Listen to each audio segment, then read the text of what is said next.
Alright. So kayo, ito ang daan oh. Ang ganda. Yan. Solo-solo tayo. Okay, hiking time. Okay mga kabyan, sarap mag-hiking. Solo. Alright. Tara na, mag-adventure.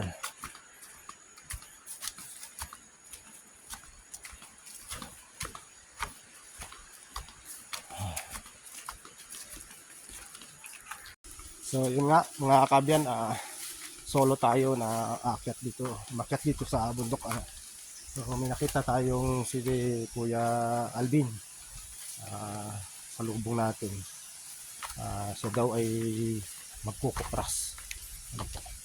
So sa inyo siguro mga kabyan, familiar ba sa inyo yung pag tinawag na kupras? Dito sa amin kasi sa Mindoro, pag tinawag na kupras yung nagkukupra. So, sabi kanina ni Manong,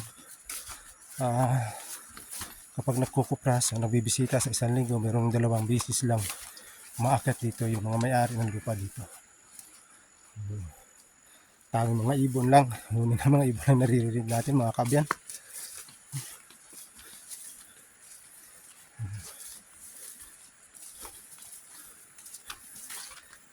Tandaan mo. Naranasan na din ba din yung mga kabyan na mag-solong hiking. So ganito, kung sakaling kayo magnanais na makyat ng solo, ano po, yun ang una po ninyong gagawin. Best may experience po, ano po, kasi ito pong aking sinasabi ay base sa aking karanasan. Una po natin gagawin, kung inform natin yung ating mga kasama sa bahay, sabihin natin kung saan tayo pupunta, anong oras yung ating alis sa tahanan, at anong estimated time na babalik tayo.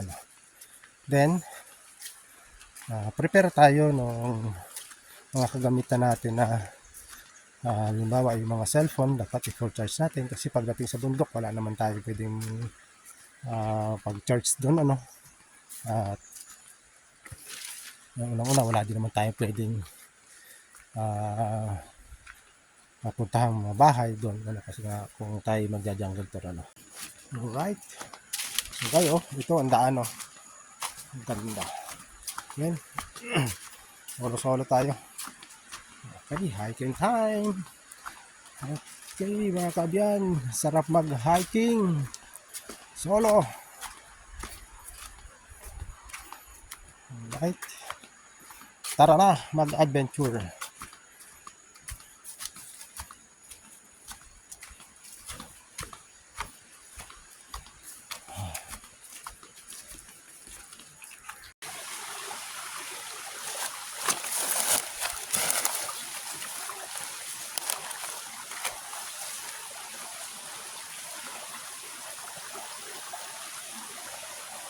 Kabyan, ito, nakaranas ba kayo kabyan ng ganitong tubig? So inom muna tayo dito, napadaan tayo dito habang papunta tayo sa ating so kabyan, kabyan, inom muna tayo tubig dito.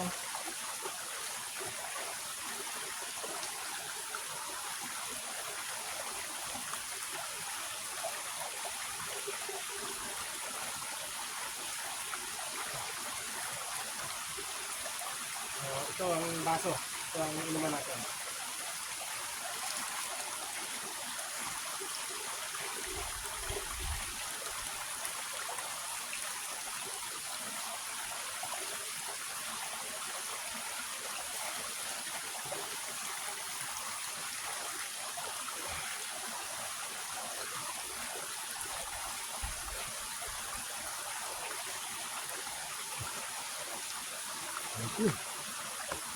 Dito tayo nag-camp mga kabyan. Kita nyo kung ano kaganda po. Ayan o. Ayan. So yan ang ating lamisa. Ating lamisang bato. Kita nyo po. Ayan. Sa tabi tayo ng...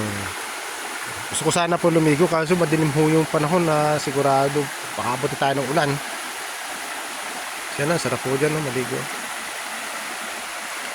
Ayan. Yan po ang ating paligid dito. So pagdating natin naman po dito, gubat yan. May malaking puno. Sorry po. Ayan. Okay. Sana po nagustuhan nyo ang video ito. Paki-like naman po. At paki-share na rin. Paki-follow na din po. At paki-subscribe naman po ng aking YouTube channel, Abian Adventure. At para yung notification bell po, paki-pindot na rin po mga kaabyan. At para ma-notify po tayo sa mga susunod kong upload. So yan, solo adventure po tayo dito sa bundok na ito. At napakaganda po ng nasabing ilog. Pag-enjoy po tayo sa ating activity ngayon. So, maraming salamat at see you next video. Salamat po. Salamat.